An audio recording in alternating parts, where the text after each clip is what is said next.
सत्संग ही बहाना है, श्याम तुझे मिलने का सत्संग ही बहाना है।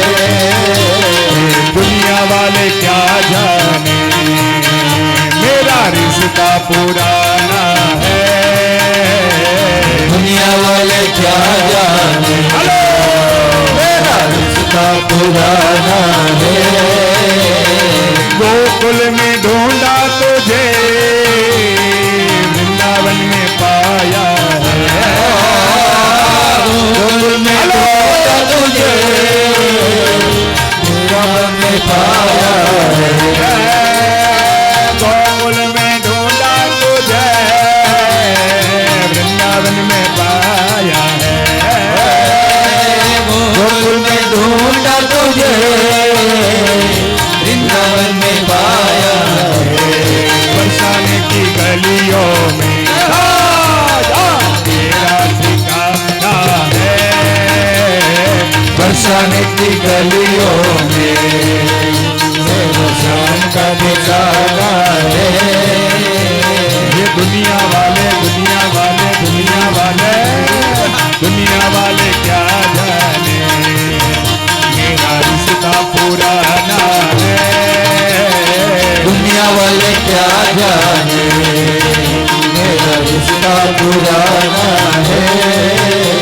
ये दुनिया वाले दुनिया वाले दुनिया वाले दुनिया वाले क्या जाने मेरा रिश्ता पुराना है, दुनिया वाले क्या जाने मेरा रिश्ता पुराना है। श्याम तुझे मिलने का सत्संग ही बहाना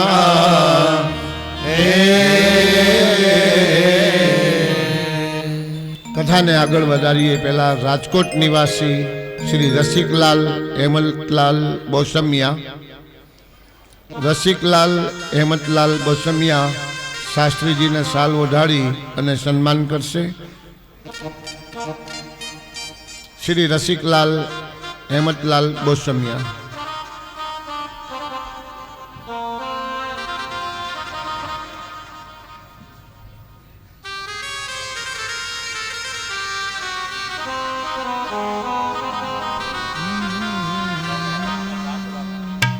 नमो ब्रह्मण्य देवाय गुरो ब्राह्मण हिताय च जगत हिताय कृष्णाय गोविंदाय नमो वासनो वासुदेवस्य वासितं भुवनत्रय सर्वभूतनिवासोऽसि वासुदेव नमोस्तुते। बोलो भागवत भगवान की जय, व्यास नारायण भगवान की जय, कृष्ण कन्हैया लाल की जय, भक्त वत्सल भगवान की जय।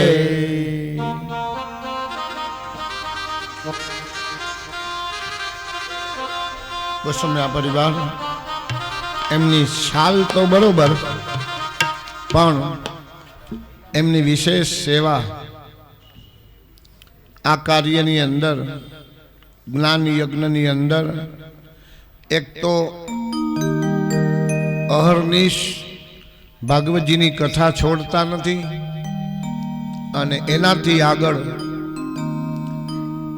અહીંથી કથા વિરામ પામે ત્યારે બ્રહ્મ ભોજનના કાર્યમાં પણ પ્રશાંતભાઈ, પદુભાઈ અને ભૂપતભાઈને ખૂબ જ સહાયભૂત બન્યા છે આ પ્રસંગની અંદર।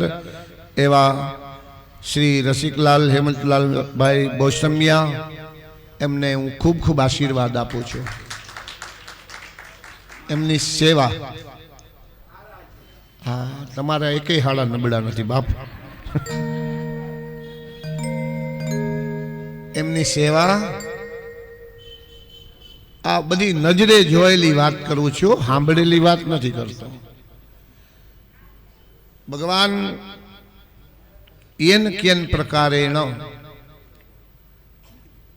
ભગવાન યેન કેન પ્રકારેણ એક જ્યાં સત્કર્મ ચાલતું હોય ને ત્યાં ભગવાન એવા ભક્તોને મોકલે કે સત્કાર્યની અંદર તમને સહાયતા કરે.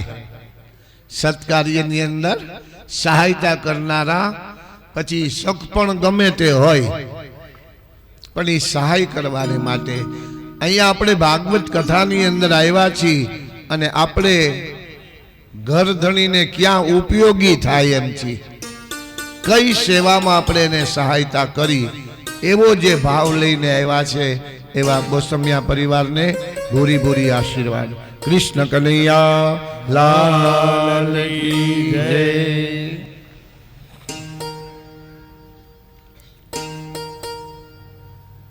વિશેષ હું વ્યક્તિગત કોઈની પ્રશંસા કરવા માંગતો નથી, પણ ભૂપતભાઈના પરિવારની અંદર રાજકોટથી, સુરતથી બધા પધારેલા એમના ભાઈઓ, એમની પણ ખૂબ જ એવી સેવા છે કે હર ઘડી ને હર પલ હું તૈયાર થાવ ની પેલા શાસ્ત્રીજી કેટલી વાર છે એ હાથમાં ગાડીની ચાવી લઈને મારી પહેલા ઊભા હોય. એવી સેવા જેણે આપી છે હેમાંગભાઈ, ભાઈ શ્રી હરીશભાઈ. હરે કૃષ્ણ, વાહ, નામ તો હરિ ને કૃષ્ણ બે ભેગા છે. અને એમનું સમગ્ર કાર્ય બધું હરિકૃષ્ણ નામ ઉપર જ ચાલે છે. હરે કૃષ્ણ એમનો પણ એવો જ ભાવ હૃદયનો છે અને બધાની ખૂબ જ સાથ અને સહકાર થી આ કાર્ય થાય. દેવ કાર્ય દેવના યોગથી થાય અને આ બધાને મોકલનારા ઠાકોરજી જ હોય કે અહીંયા આવ્યા પછી તમને કેમ મદદરૂપ થવું, તમારા પ્રસંગની અંદર કેમ સહાયતા કરવી, આવો એમના સમગ્ર કુટુંબ પરિવારનો ભાવ છે. ભાગવતજી એને પણ એનું ફળ આપશે જ, કારણ કે કરેલું કોઈ દી ક્યાંય અફળ જાતું નથી. એટલે ભગવાનના કાર્યની અંદર સહાયતા કરે એનું હંમેશા ભગવાન એને સહાયતા કરતા રહીએ એવા આશીર્વાદની સાથે 11મા સ્કંદને પરિપૂર્ણ કરી દ્વાદશ સ્કંદની કથાને આપણે આગળ વધારીએ. દ્વાદશ સ્કંદ એટલે શ્રીમદ ભાગવત શાસ્ત્રનું 10મું લક્ષણ અને છેલ્લું લક્ષણ, જેને આશ્રય કથા કહેવામાં આવે છે. આશ્રય લીલા જેની અંદર સમાયેલી છે. મહારાજા પરીક્ષિતે સુખદેવજી મહારાજને પ્રશ્ન કર્યો, મહારાજ, ભગવાન સ્વધામ પધાર્યા પછી આ લોકની અંદર યદુકુલના પરમ તેજ, યદુકુલનું ઘરેણું, યદુકુલનું રત્ન એવા ભગવાન કૃષ્ણ પરમાત્મા ગોલોક ધામની અંદર ગયા પછી ક્યાં ક્યાં રાજાઓએ આ ભારત વર્ષ ઉપર શાસન કર્યું એનું મને વંશનો વિસ્તાર કહી બતાવો. એટલે સુખદેવજી મહારાજ રાજા પરીક્ષિતને વર્ણન કરે કે રાજા, સોમવંશની અંદર જરાસનનો દીકરો સહદેવ થયો અને સહદેવથી રિપુંજય એ નામે 20 રાજાઓના વર્ણન થઈ ચૂક્યા, જેની અંદર રિપુંજયનું નામ બીજું પુરંજન હતું અને પુરંજય એના મંત્રીએ દગો કરીને રાજાને મારીને પોતાના દીકરા પ્રઘોષ એને રાજગાદી ઉપર બેસાડવામાં આવ્યો. વિશાખ યુદ્ધ એનો પુત્ર રજક, રજકનો દીકરો નંદીવર્ધન, એનો પ્રદ્યોગવર્ધન, એવા 138 વર્ષ સુધી આ 5 રાજાઓએ આ પૃથ્વીનું શાસન કર્યું. ત્યારબાદ મહાનંદી આદિ 10 રાજાઓ થયા. એને 260 વર્ષ સુધી આ પૃથ્વી ઉપર શાસન કરનારા બન્યા. અને ત્યારબાદ મૌર્ય વંશનો પ્રથમ રાજા ચંદ્રગુપ્ત એ રાજગાદી ઉપર આવશે અને ત્યારબાદ એમના પરિવારની અંદર અશોકવર્ધન આદિ મૌર્ય વંશના 10 રાજાઓ એ 137 વર્ષ સુધી રાજ્ય કરશે. આ બધું ભાગવતજીની અંદર હજારો વર્ષ પહેલા લખાયેલું છે અને ઇતિહાસ એની સાક્ષી પૂરે છે કે જે પ્રમાણે સુખદેવજીએ ભાગવતજીમાં વર્ણન કર્યું છે ને એ જ પ્રમાણે આ ભારત ઉપર જેણે રાજ્ય કર્યું છે, શાસન કર્યું છે, મૌર્ય વંશનું શાસન. અને ત્યારબાદ સુશર્માને મારીને મૃત્યુ નામનો બલિ નામનો શુદ્ર રાજા કરશે. એ રાજ્ય કરી અને એ રાજ્ય એનો ભાઈ કૃષ્ણ નામનો રાજા થશે. એના વંશની અંદર અંતરે લોમચી નામનો રાજા થશે. આ બધા રાજાઓનું વર્ણન કરી અને ત્યારબાદ કલયુગનું આક્રમણ થશે અને કલયુગની અંદર કલયુગના દોષોનું વર્ણન કરવામાં આવ્યું કે કલયુગની અંદર કેવું કેવું થશે. તો કે સ્ત્રીઓના શરીર ઉપર અલંકારને બદલે ઘરેણામાં ખાલી કેસ એટલે વાળ રહેશે. અલંકારની અંદર અલંકાર કરતા વાળની શોભા વધારશે, કેસની શોભા વધારશે. એવું આપણે અત્યારે નજરે જોઈ રહ્યા છીએ. આ બધું ભાગવતજીની અંદર હજારો વર્ષ પહેલા લખ્યું છે. ઘરની અંદર સ્ત્રીઓનું પ્રભુત્વ વધશે અને તરુણી પ્રભુતા ગેહે શ્યાલકો બુદ્ધિદાયક. ઘરની અંદર સ્ત્રીઓનું પ્રભુત્વ વધશે અને શાળાઓ ઘરની અંદર સલાહ દેવા વાળા થશે. કુટુંબની અંદર એકતા ઓછી રહેશે. રાંધેલા અનાજ વેચાશે, રાંધેલા અનાજ વેચાશે. એટલે અત્યારે આ કલયુગની અંદર એ તો ફેશન બની ગઈ. અમે અઠવાડિયામાં તો 3 દિવસ બહાર જ જમવા જાય. મારી ઘરે એકવાર એક ભાઈ આવ્યા અને મને અમારા ઘરની અંદર બધા બેઠા હતા અને મારી પાસે મને કે અમે રવિવારે તો ઘરે રસોઈ ન કરીએ. મેં કીધું કાં? મને કે મારા વાઈફને એક દિવસ તો આરામ આપવો જોઈએ ને. મેં કીધું તું વયો જા મારી ઘરેથી, અમે કોઈ દી ક્યાંય નથી જાતા રખડવા બાયણે ખાવા. અમારા ઘરની અંદર કજિયો કરાવીને જઈશ તું જા. ધર્મ પત્નીને એક દિવસ આરામ આપવો જોઈએ એવું કીધું એને મને.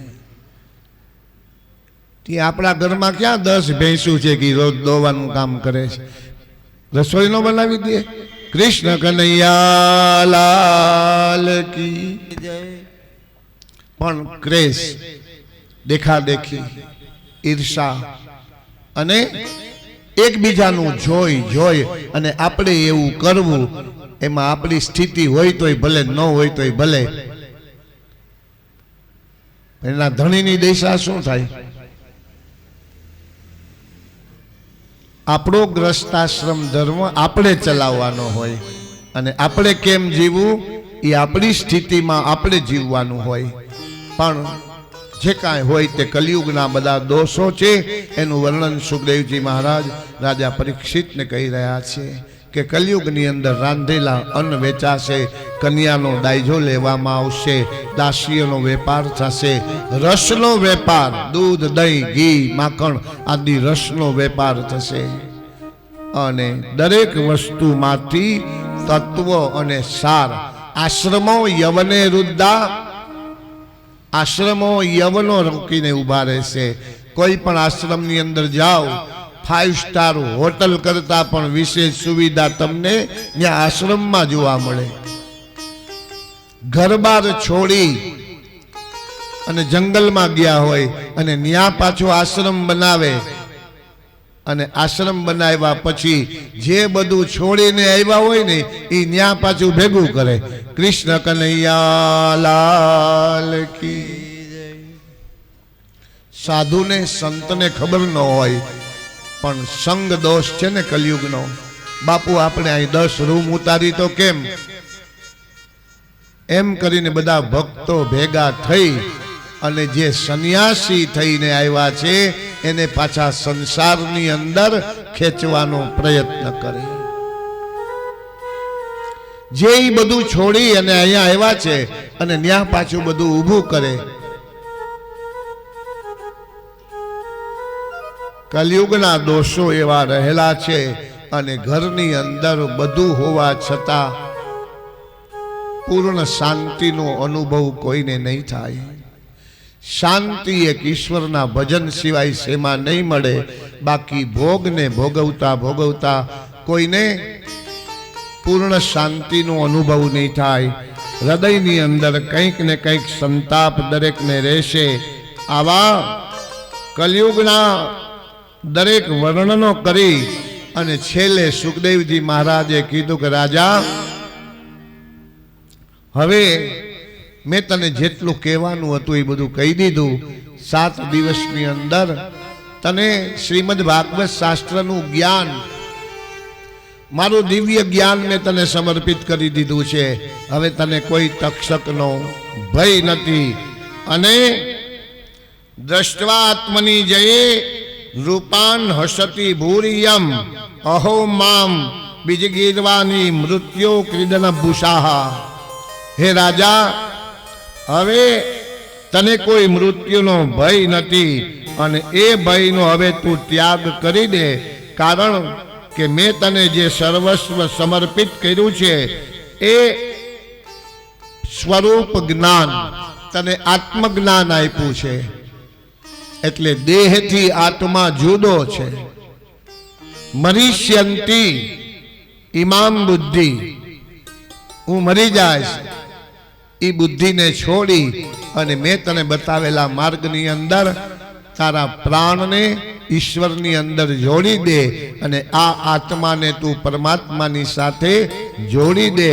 આ શરીરના ધર્મ એ જુદી વસ્તુ છે. માટે રાજા, તને મૃત્યુના ભયનું નિવારણ મેં તને બધી બતાવ્યું. પશુ બુદ્ધિને છોડી અને દિવ્ય બુદ્ધિ મેં તને જે જ્ઞાન આપ્યું છે મૃત્યુ ભયનો, એ જ્ઞાન દ્વારા તારા શરીરનો ત્યાગ કરજે. આટલું કહી અને સુખદેવજી મહારાજે મહારાજા પરીક્ષિત ઉપર હાથ મૂક્યો. હાથ મૂકતાની સાથે જ જાણે દિવ્ય જ્ઞાનની પ્રાપ્તિ થઈ હોય એમ મહારાજા પરીક્ષિતને એક દિવ્ય અનુભૂતિ થઈ. મહારાજા પરીક્ષિતને આશીર્વાદ આપી અને સુખદેવજી મહારાજ નાનકડી લંગોટને ધારણ કરનારા નિત્ય 16 વર્ષની અવસ્થા લાગે અને સાક્ષાત બીજા મહાદેવજી હોય ને એવી પિંગલી જતા સુખદેવજી મહારાજને ત્યાંથી વિદાય લીધી. પણ આખી સભાની અંદર બેઠેલા બધા ઋષિ મુનિઓએ સુખદેવજી મહારાજનો જય જયકાર કર્યો. સુખદેવજી મહારાજ કી જય. સુખદેવજી મહારાજ કી જય. સુખદેવજી મહારાજ કી જય. સુખદેવજી મહારાજનો જય જયકાર થયો. સુખદેવજી મહારાજે વિદાય લીધી ગંગાના કિનારા ઉપરથી અને મહારાજા પરીક્ષિત પોતાના મૃત્યુની રાહ જોઈ અને દર્ભનું આસન લગાવી અને જન્મેજય રાજા પરીક્ષિતનો દીકરો મારા પિતાને સર્પનો દંશ ન થાય એટલા માટે મોટા કાચના આવરણો બનાવ્યા અને દરેક વસ્તુ એમાં ક્યાંય સર્પ પ્રવેશ ન કરી શકે એનો બરોબર ખ્યાલ કરતા કરતા જન્મેજય રાજાએ બહુ પ્રયત્ન કર્યો. પણ આ બાજુ તક્ષક આજે ઋષિના શાપ પ્રમાણે શમીક ઋષિના દીકરા શૃંગીએ આપેલો શ્રાપ એ સત્ય કરવાને માટે જાય. એવી વખતે તક્ષક નાગ વનમાંથી પરીક્ષિતને કરડવાને માટે જઈ રહ્યો છે. રસ્તાની અંદર એક તપસ્વી નૈષ્ઠિક બ્રાહ્મણ કૌશિક ગોત્રના બ્રાહ્મણનું એને ભેટો થયો. એ બ્રાહ્મણે તક્ષકને ઊભો રાખ્યો. ક્યાં જાસ? તો કે મહારાજા પરીક્ષિતને આજે સર્પ દંશ, હું એને દંશ આપીશ અને પરીક્ષિત રાજાનું મૃત્યુ થશે. બ્રાહ્મણને પૂછ્યું તમે ક્યાં જાઓ છો? તો કે હું નાગ ઉતારવાના મંત્રો જાણું છું અને મહારાજા પરીક્ષિતને નાગ કરડે ને તક્ષક એના નિવારણના મંત્ર હું જાણું છું, એટલે ને કોઈ તક્ષકનું ઝેર ચડે નહીં એવા મંત્ર મારી પાસે છે. તક્ષકને અભિમાન હતું કે મારો કરડેલો જીવ મૃત્યુ પામ્યા વગર રહે નહીં. તક્ષકે બ્રાહ્મણની પરીક્ષા કરી. એક લીલું છમ વૃક્ષ હતું ને ઘટાદાર, એના મૂળની અંદર તક્ષકે સર્પ દંશ દીધો. તક્ષકે દંશ દીધો એટલે એટલી જ વારમાં લીલું છમ જાળવું હતું ને બળીને ભસ્મીભૂત થઈ ગયું. બ્રાહ્મણે પણ પોતાની તાકાત બતાવી. હાથની અંદર અંજલિ લઈ અને મંત્રાધીનમ ચ દેવતા, હાથમાં મંત્ર બોલી હાથની અંદર જલ લીધેલું હતું. એ જ્યાં બળીને ભસ્મ થયું હતું એ વૃક્ષ ઉપર જ્યાં છાંટ્યું ને ત્યાં એ વૃક્ષ આખું પાછું લીલું છમ ઘટાદાર વૃક્ષ બની ગયું. તક્ષકનું અભિમાન ઉતરી ગયું. એને બ્રાહ્મણને પ્રાર્થના કરી, ભૂદેવ આ તમારા બ્રાહ્મણ ઋષિ મુનિઓનો શ્રાપ સત્ય કરવાને માટે હું તો નિમિત્ત છું. તક્ષકનું અભિમાન ઉતરી ગયું. એણે કીધું હું નિમિત્ત છું અને બ્રાહ્મણનો શ્રાપ અત્યારે સત્ય કરવા જાઉં છું અને તમે બ્રાહ્મણ છો, તમને જે કાંઈ સંપત્તિ જોતી હોય એ હું આપી દઉં, પણ બ્રાહ્મણ દ્વારા જો બ્રાહ્મણના શ્રાપને મિથ્યા કરશે તો જગતમાં બ્રાહ્મણ કુળને કલંક લાગશે. એટલે બ્રાહ્મણ હતો એ પાછો ત્યાંથી વળી ગયો. તક્ષક નાગે નાનકડા કીડાનું રૂપ ધારણ કર્યું અને ફળની ટોપલી લઈ અને મહારાજા પરીક્ષિતના ચરણે જે ભેટ કરવાને માટે જતા હતા એની અંદર કીડાના રૂપની અંદર તક્ષકે પ્રવેશ કરી લીધો. અને અનેક પ્રકારના આવરણો હોવા છતાં, દુર્ગમો હોવા છતાં મહારાજા પરીક્ષિતની પાસે ફળ મૂકવામાં આવ્યું. ત્યારે ફળમાંથી એક મોટું રૂપ ધારણ કરીને તક્ષક પ્રગટ થયો અને મહારાજા પરીક્ષિતના દેહ ઉપર દંડ આપ્યો. પણ એ પહેલા સુખદેવજી મહારાજે દિવ્ય જ્ઞાન પ્રાપ્ત કરાવ્યું હતું. એટલે શરીર અને આત્મા બે જુદા થયા. બ્રહ્મરંધ્રથી પ્રાણ નીકળી અને એ તો પરમાત્માની અંદર મળી ગયો હતો. પણ ક્ષિતિજલ પાવક ગગન સમીરા પંચ રચિત યહ અધમ શરીરા, 5 તત્વથી બનેલો આ દેહ હતો ને એને તક્ષક નાગે દંશ દીધો અને 5 ભૌતિક દેહ 5 ભૂતોમાં મળી ગયો. મહારાજા પરીક્ષિત આત્મા એનો પરમાત્માની અંદર મળ્યો અને આકાશમાંથી દેવ દુંદુભીઓ લાગવા લાગ્યા, નગારા વાગવા લાગ્યા અને પુષ્પની વૃષ્ટિ થઈ અને પરીક્ષિત મહારાજનો જય જયકાર થયો. બોલીએ પરીક્ષિત મહારાજ કી જય, પરીક્ષિત મહારાજ કી જય, પરીક્ષિત મહારાજ કી જય. પરીક્ષિત મહારાજનો જય જયકાર થયો. પરીક્ષિતનો આત્મા પરમાત્માની અંદર મળી ગયો અને શ્રીમદ ભાગવત કથા દ્વારા મહારાજા પરીક્ષિતને દિવ્ય ગતિ મળી, મોક્ષ મળ્યો. સર્પ દંશ થયો છતાં પણ સુખદેવજી મહારાજે ભાગવત શાસ્ત્રનું દિવ્ય જ્ઞાન આપ્યું હતું ને, એટલે મહારાજા પરીક્ષિતે કીધું કે હવે એક નહીં 100 તક્ષક કરડે ને તો એ મારા શરીરને કરડે, મારા આત્માને કોઈ તક્ષક દંશ ના આપી શકે. એટલે આત્મા તો એને પરમાત્માની અંદર મિલાવી દીધો હતો. એટલે એને કોઈ શરીરનું ભાન હતું નહીં, દેહ ગેહનું ભાન ભૂલેલા મહારાજા પરીક્ષિતને પ્રભુએ દિવ્ય ગતિ આપી છે. મહારાજા પરીક્ષિતનો મોક્ષ થયો છે. એવે સમયે મહારાજા પરીક્ષિતને જે દિવ્ય ગતિ મળી એવી આપણે ઠાકોરજીના ચરણોની અંદર અહીં વ્યાસ ગાદીએથી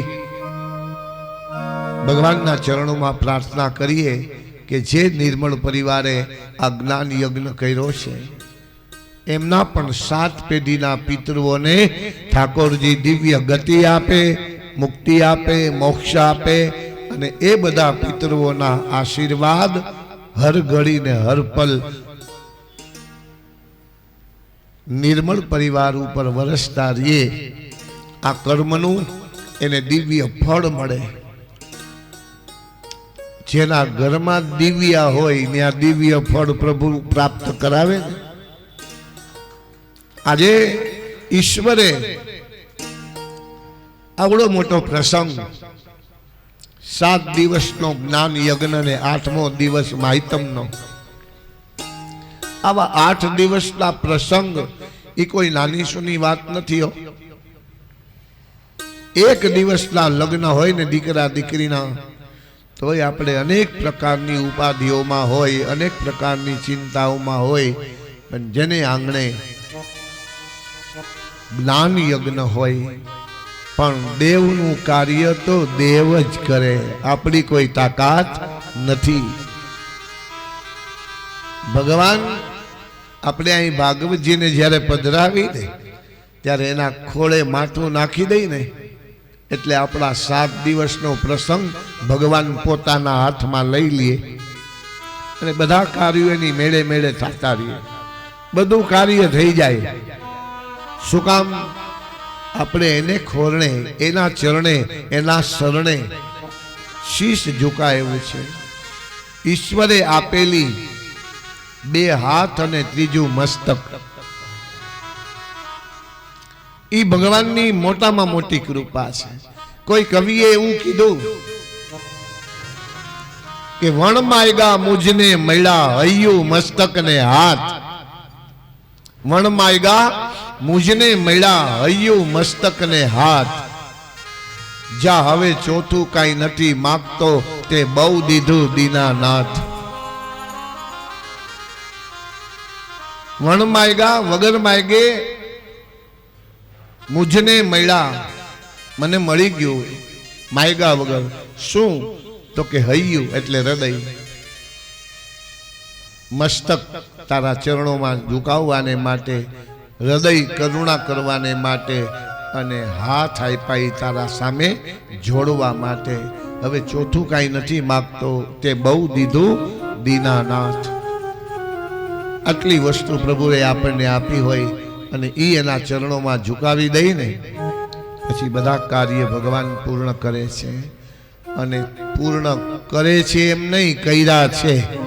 આપણી નજર સામે આપણે બધાએ જોયું છે કે પૂર્ણ ઉત્સવ, પૂર્ણ ઉલ્લાસ, પૂર્ણ આનંદ, અને કોઈ પ્રસંગ એવા નથી થયા કે જે પ્રસંગમાં કોઈ માણસ એમ ન બોલે કે આજે મજા ન આવી, બહુ આનંદ આવ્યો, બહુ આનંદ આવ્યો. એવા શબ્દ બધાના મોઢેથી આપણે સાંભળીએ ને એટલે આપણે થાળીમાં પીરસતા હોય એવું લાગે, નીચે ક્યાંય ઢોળાતું નથી.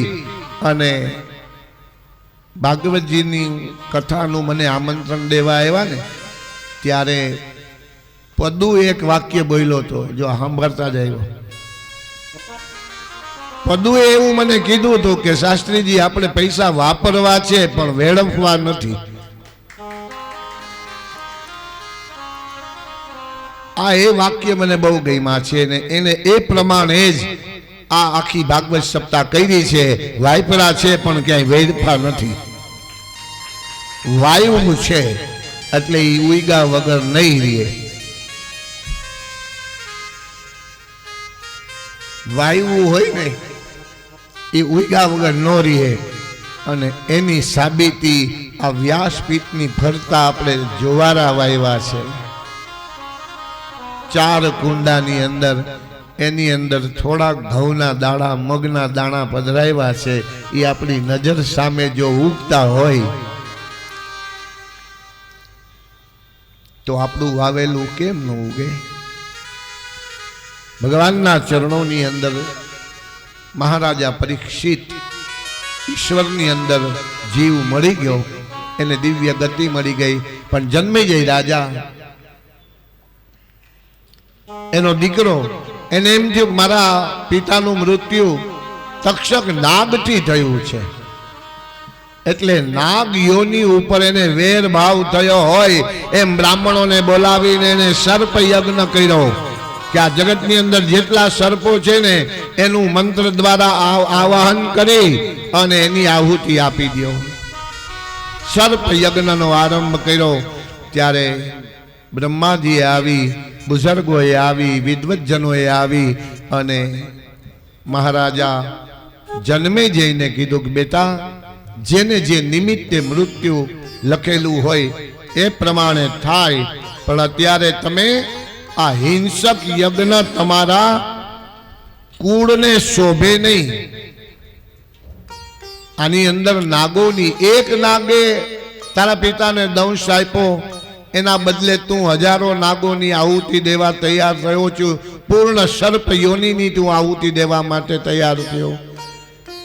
બધા નાગોની આહુતિ દેવા લાગ્યો ને તક્ષક આવ્યો નહીં. તક્ષક ઇન્દ્ર મહારાજના ઇન્દ્રાસનની પાછળ સંતાઈને છુપાઈ ગયો છે. ત્યાં જન્મેજય રાજાએ બધા પુરોહિતોને આજ્ઞા કરી કે ભૂદેવ, ઇન્દ્રના ઇન્દ્રાસન સહિત તક્ષક નાગની અહીંયા આહુતિ આપો.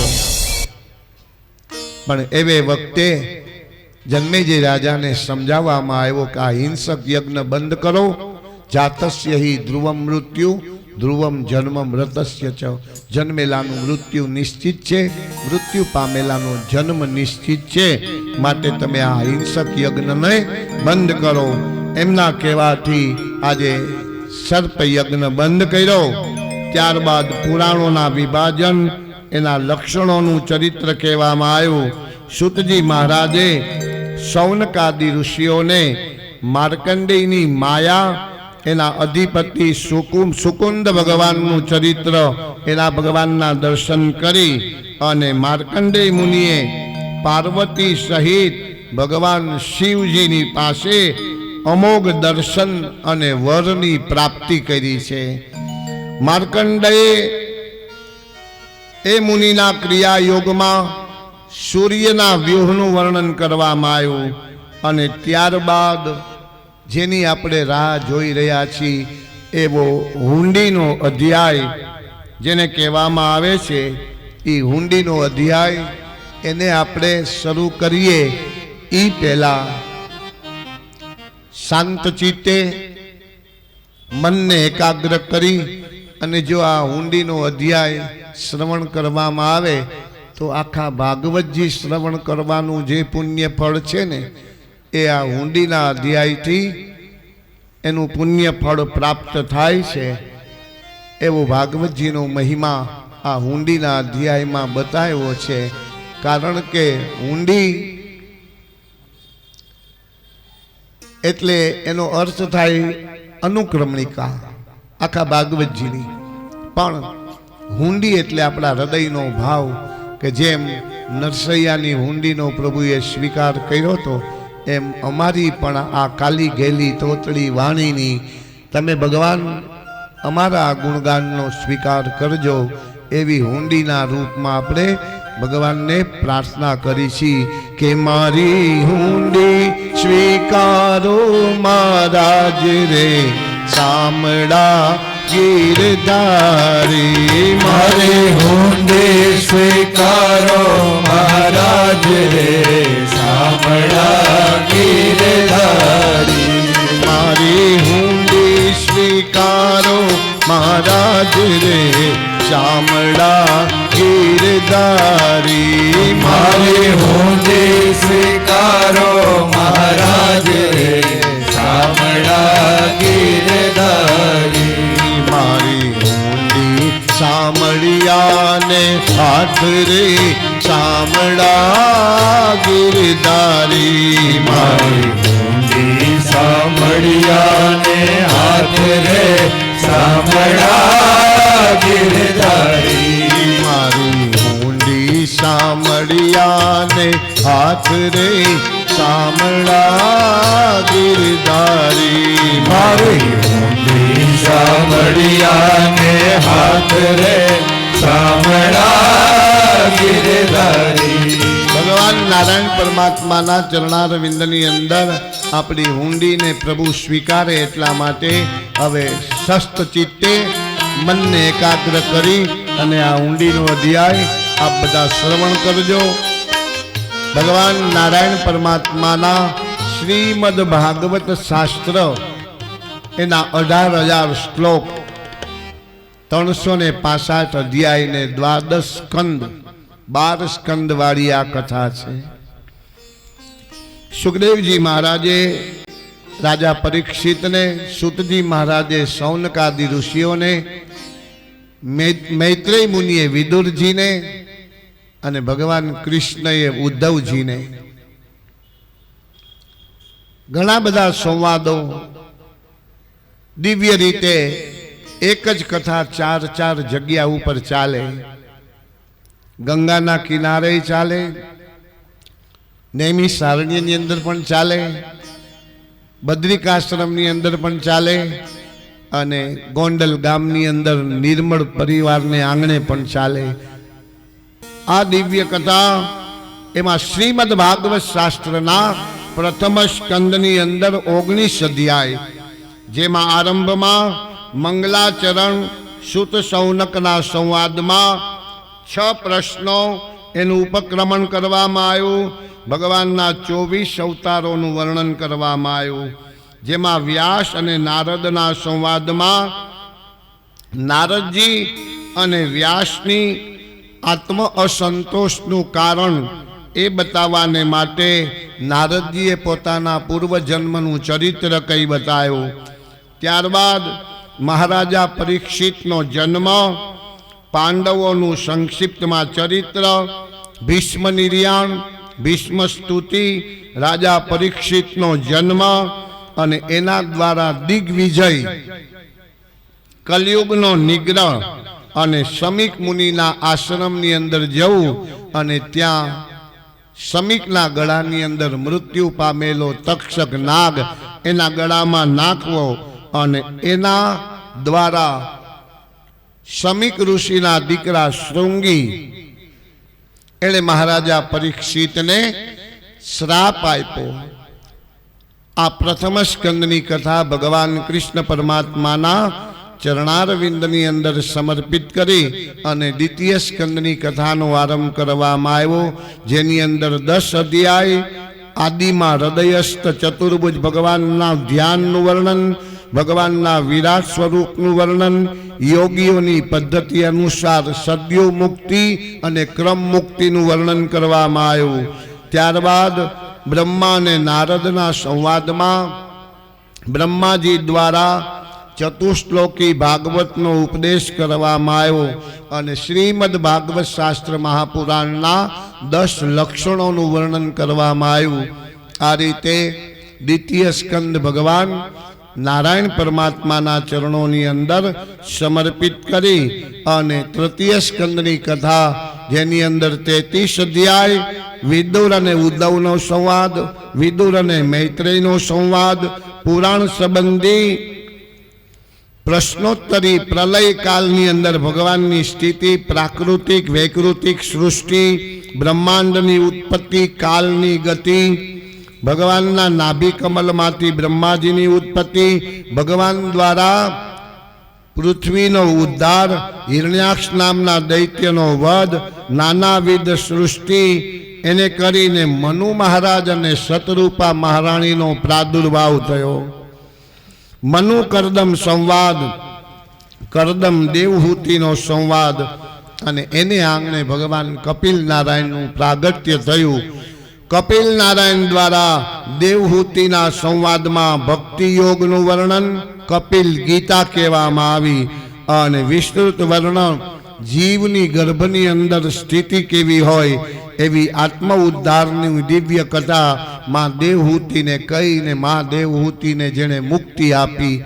આ રીતે તૃતીય સ્કંદની કથા ભગવાન કપિલ નારાયણના ચરણોમાં સમર્પિત કરી અને ચતુર્થ સ્કંદની કથા, જેમાં 31 અધ્યાય, સતી ચરિત્ર, રુદ્ર દ્વારા દક્ષ યજ્ઞ વિધ્વંસ, વીરભદ્ર દ્વારા દક્ષ યજ્ઞનો વિધ્વંસ કહેવામાં આવ્યો, ધ્રુવજીનું દિવ્ય ચરિત્ર કહેવામાં આવ્યું, ત્યારબાદ ધર્મ વિરોધી રાજાઓ એને પ્રાણનો દંડ, પૃથુ મહારાજનું ચરિત્ર, સનત કુમારો એને જ્ઞાનનો ઉપદેશ, નારદજી દ્વારા પ્રાચીન બરહીનું ઉપાખ્યાન અને ત્યારબાદ પુરંજનનું ઉપાખ્યાન કહેવામાં આવ્યું.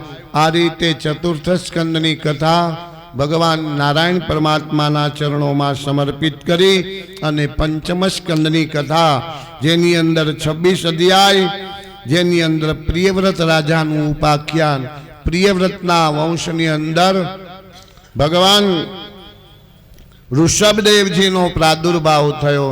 ઋષભદેવજીના વંશની અંદર ભરતખંડના અધિષ્ઠાતા, ભરતખંડના શાસન કરતા ભરતજીનો પ્રાદુર્ભાવ થયો અને ભરતજીની સાથે રહુગણ એ રાજાના સંવાદમાં મહત્વપૂર્ણ જ્ઞાનનો ઉપદેશ, ભવાટવીનું વર્ણન, ખગોળ ભૂગોળનું વર્ણન અને નીચેના 7 લોક, એનાથી નીચે પાપીઓના દંડને માટે નરકોનું વર્ણન કરવામાં આવ્યું. આ રીતે પંચમ સ્કંદની કથા એને પરિપૂર્ણ કરી ભગવાનના ચરણોમાં સમર્પિત કરી અને છઠ્ઠા સ્કંદનો આરંભ કરવામાં આવ્યો. એની અંદર 19 અધ્યાય, જેની અંદર અજામિલનું ઉપાખ્યાન કહેવામાં આવ્યું. ભગવાનના પાર્ષદો અને યમના પાર્ષદોનો સંવાદ, દક્ષ દ્વારા સૃષ્ટિ, નારદજી દ્વારા કૂટ ઉપદેશ કરીને દક્ષ પ્રજાપતિના સંતાનોને સંન્યાસી બનાવવા, વ્રત્રાસુરનું ચરિત્ર, ચિત્રકેતુનું ઉપાખ્યાન અને ત્યારબાદ 49 મરુતોનો જન્મ, આ ચરિત્ર કહેવામાં આવ્યું. પુંસવન વ્રત કહેવામાં આવ્યું. અને આ રીતે છઠ્ઠા સ્કંદની કથા ભગવાન કૃષ્ણ પરમાત્માના ચરણોની અંદર સમર્પિત કરવામાં આવી.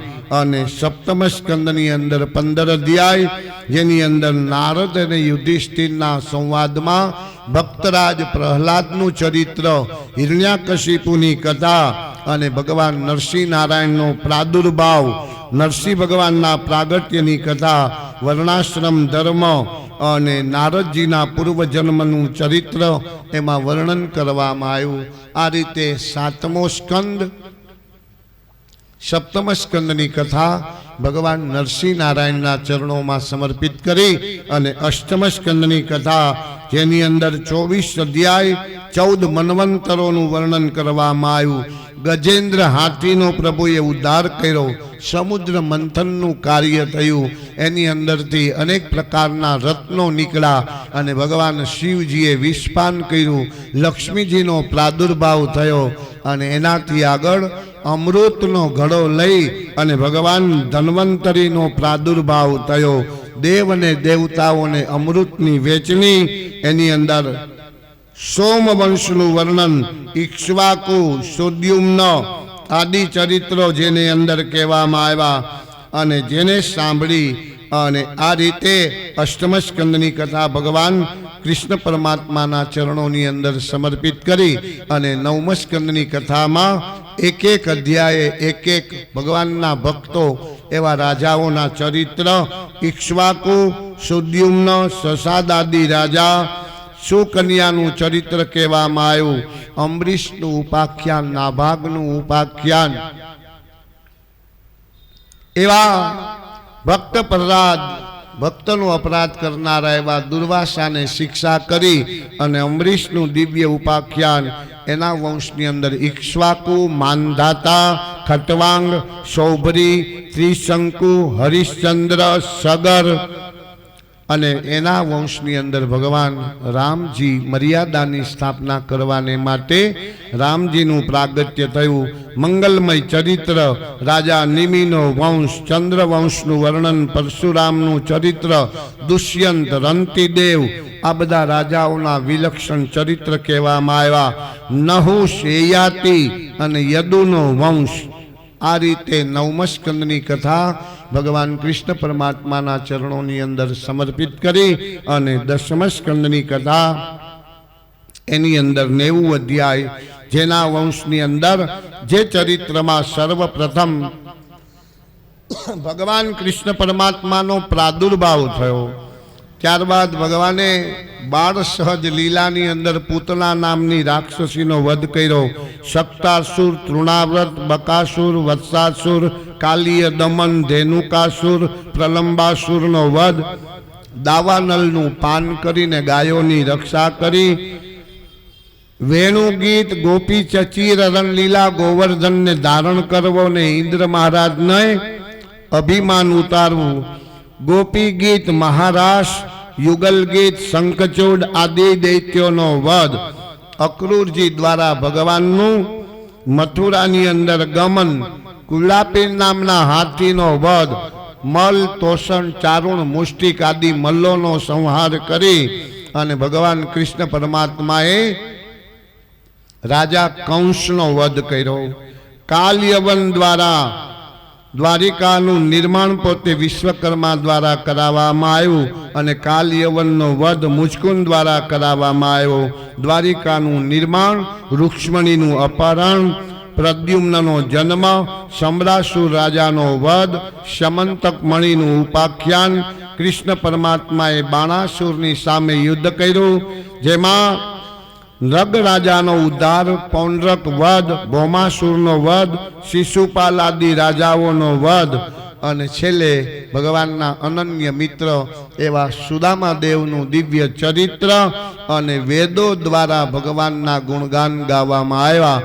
આ રીતે દસમ સ્કંદની કથા ભગવાન કૃષ્ણ પરમાત્માના ચરણોની અંદર સમર્પિત કરી અને 11મા સ્કંદનો પ્રવેશ કર્યો, જેની અંદર ઋષિઓ દ્વારા યદુકુલને શ્રાપ, મુસલની ઉત્પત્તિ એટલે સાંબના પેટેથી સાંબેલાની ઉત્પત્તિ, નિમિ સિદ્ધેશ્વરનો સંવાદ, એના દ્વારા નારદજી અને વસુદેવના ભાગવત ધર્મની અંદર યોગેશ્વર, નવ યોગેશ્વર અને નિમિ રાજાના સંવાદનું ચરિત્ર કઈ બતાવ્યું અને ત્યારબાદ માયાના સ્વરૂપ, ભગવાન કતિપય અવતારોનું વર્ણન અને ભગવાન કૃષ્ણએ છેલ્લે અંતિમ ઉપદેશ ઉદ્ધવજીને આપવામાં આવ્યો.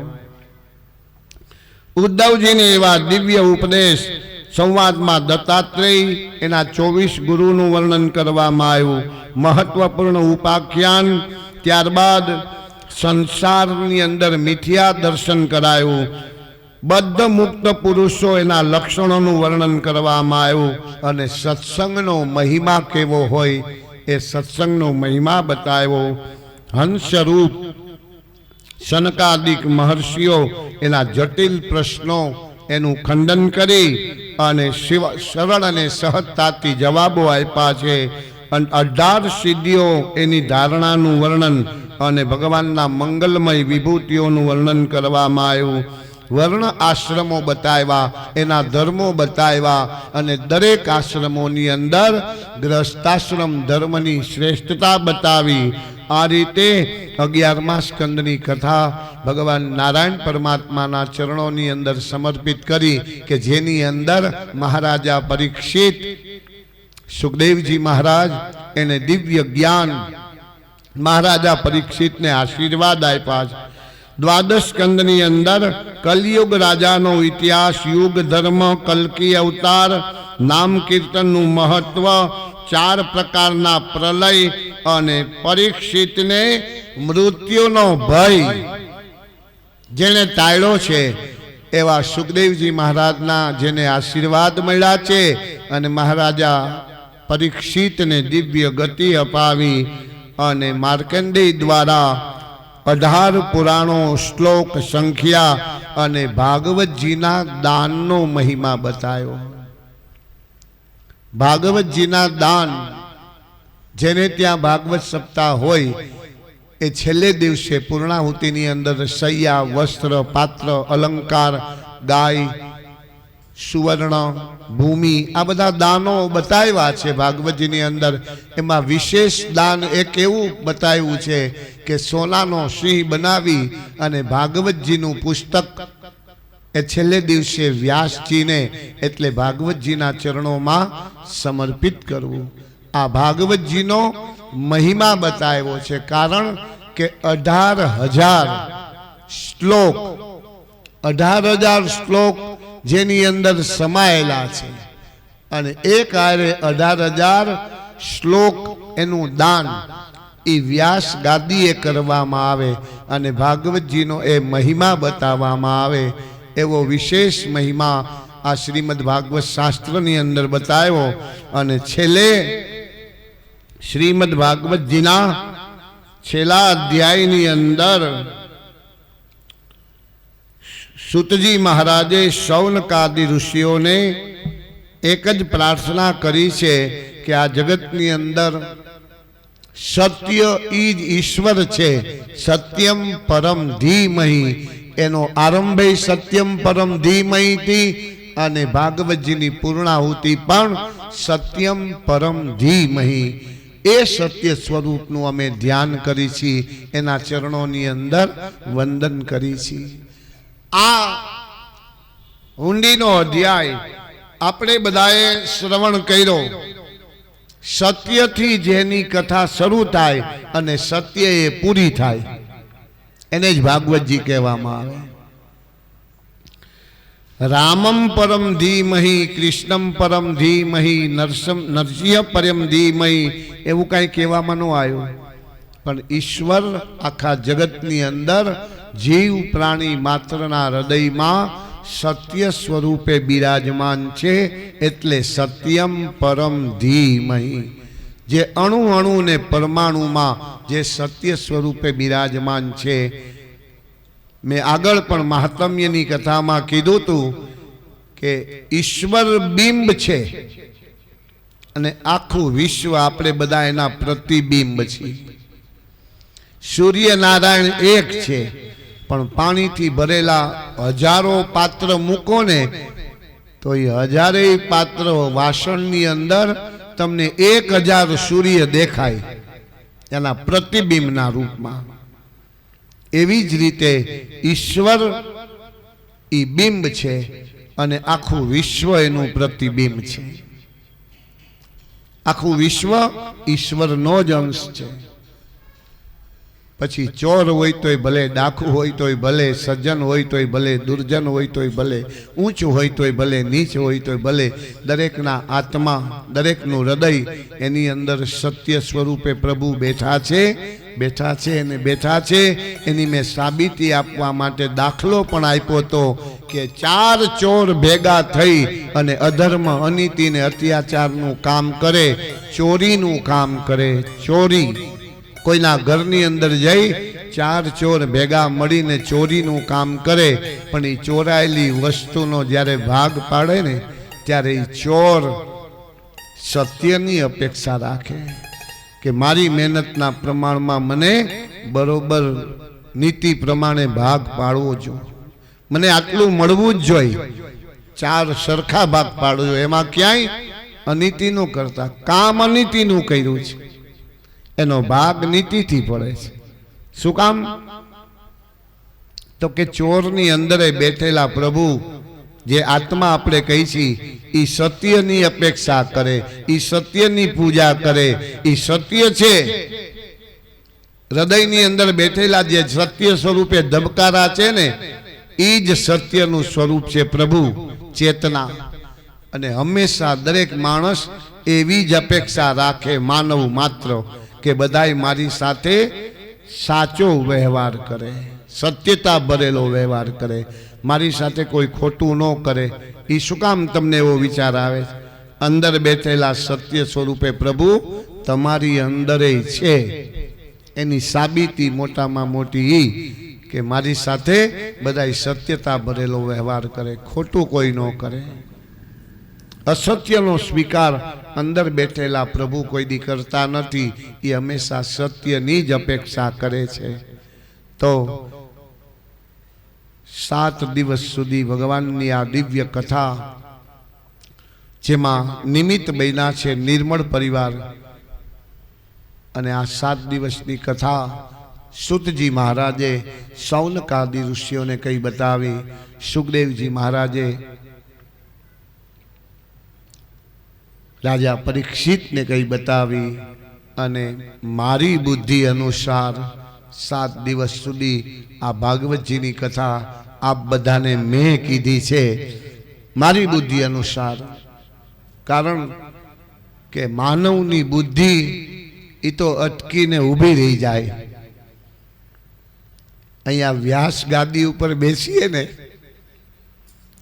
ત્યારે અમારી બુદ્ધિ બંધ જ હોય. એ તો ઠાકુર જેમ બોલાવે ને એમ બોલાય. કોઈ વક્તા કોઈ માનવની તાકાત નથી 7 દિવસ સુધી આ જ્ઞાન યજ્ઞ એની કથા કરી શકે. આ વ્યાસપીઠ ઉપર શીશ ઝુકાવીને બેસીએ ને એટલે બધું અંદરથી ઠાકોરજી આપતા જાય. પ્રભુ આપે, પ્રભુ બોલાવે, ઠાકોરજી બોલાવે, એ જ અહીંથી બોલાય. ઘણું બધું બોલવાને માટે નક્કી કર્યું હોય ને તમે ન બોલી શકો. સ્ટેજ ઉપર આવો ને ત્યારે તમારે બોલવું હોય ન બોલી શકો. એમ વ્યાસ ગાદી ઉપર બેઠા પછી જેટલું ઠાકોરજીએ મને જેટલું બોલાવ્યું એટલું આપને મેં પીરસ્યું છે. પણ મનુષ્ય માત્ર ભૂલને પાત્ર. પૂર્ણ રૂપે જો વેદ ભગવાનના ગુણગાન ન ગાઈ શકતા હોય તો આપણી આ અલ્પ બુદ્ધિથી ભગવાનના પૂર્ણ રૂપે ગુણગાન કઈ રીતે ગાઈ શકી. પણ ભગવાનના ચરણોની અંદર કાલી ઘેલી તોતડી વાણીમાં જે અલ્પ બુદ્ધિ પ્રભુએ આપી છે એ બુદ્ધિ અનુસાર આ 7 દિવસના જ્ઞાન યજ્ઞની અંદર પ્રભુએ જે બોલાવ્યું એ બોલીને આપને મેં કથા શ્રવણ કરાવી છે. એમાંથી ભગવાન કૃષ્ણ પરમાત્માના ચરણોની અંદર આપણે બધાએ ભેગા થઈ અને હાથ જોડીને કહીએ કે પ્રભુ આમાં કાંઈ વધારે, કાંઈ ઓછું, કાંઈ અધિક, કાંઈ ન્યૂન, જાણતા કે અજાણતા આ 7 દિવસ દરમિયાન અમારાથી કાંઈ પણ ભૂલચૂક થઈ હોય ને તો પ્રભુ અમે 3 વાર તમારું નામ સ્મરણ કરી છીએ. એનાથી તમે કાંઈ અધૂરું હોય ને એને તમે પૂરું કરી દેજો, કાંઈ ઓછું હોય તો એને સરખું કરી દેજો. આ ભાવથી આપે બધાએ અહીંથી હું બોલાવું ને એમ 3 વાર હરયે નમઃ યસ્ય સ્મૃત્યા ચના મુક્ત્યા તપો યજ્ઞ ક્રિયાદિષુ ન્યૂનામ સંપૂર્ણતામ યાન્તિ સદ્યો વંદે તમચ્યુતમ.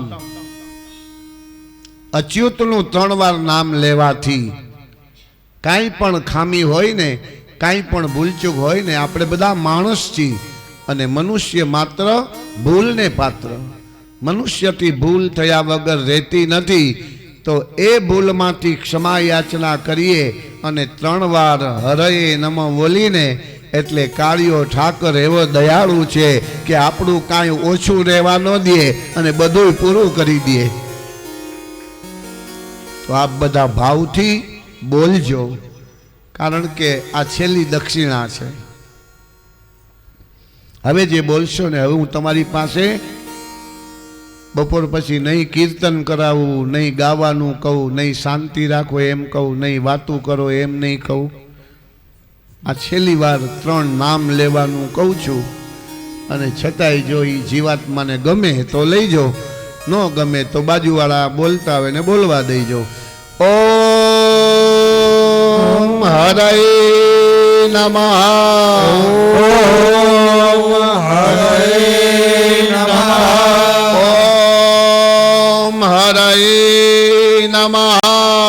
ઓમ હરયે નમઃ.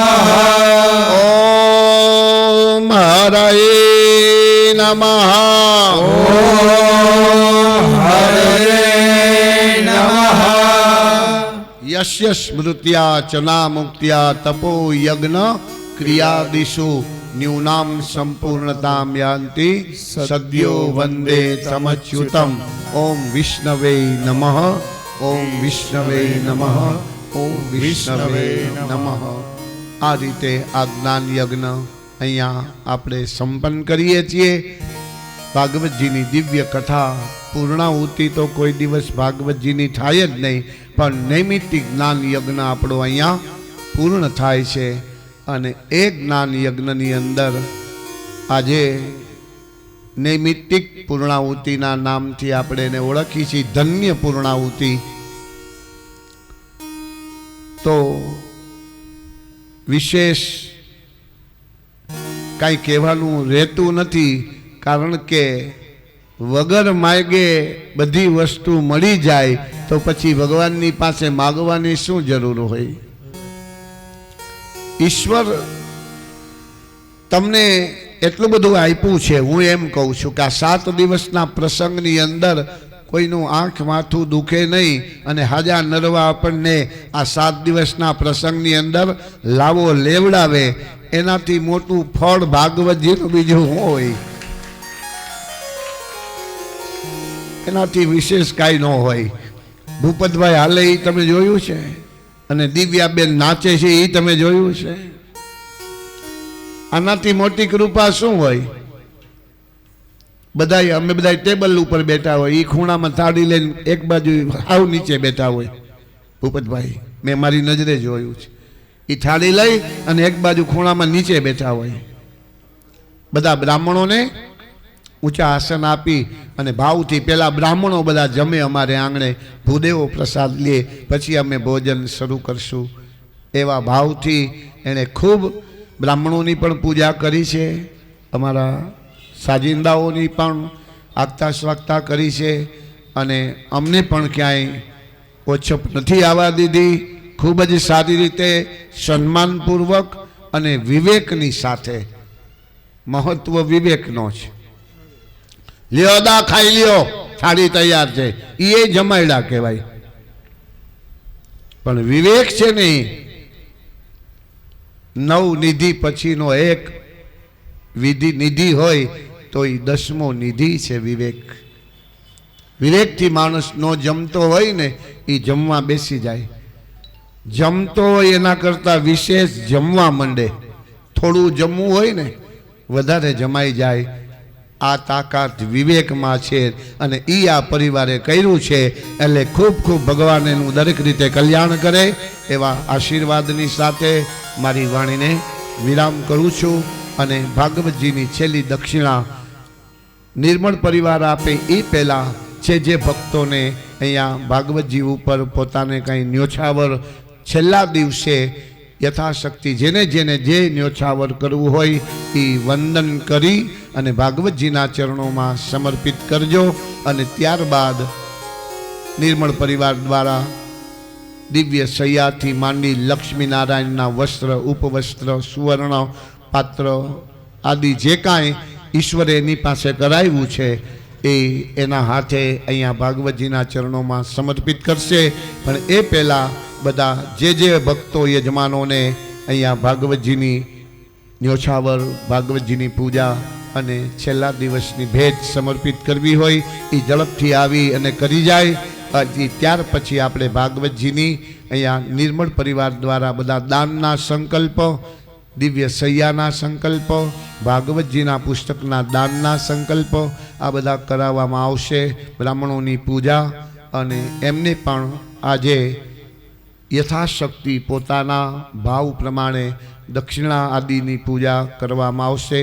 તો જલ્દીથી બધા ભક્તો આવી જાય અને ભાગવતજીની ન્યોછાવર પૂજા કરી જાય.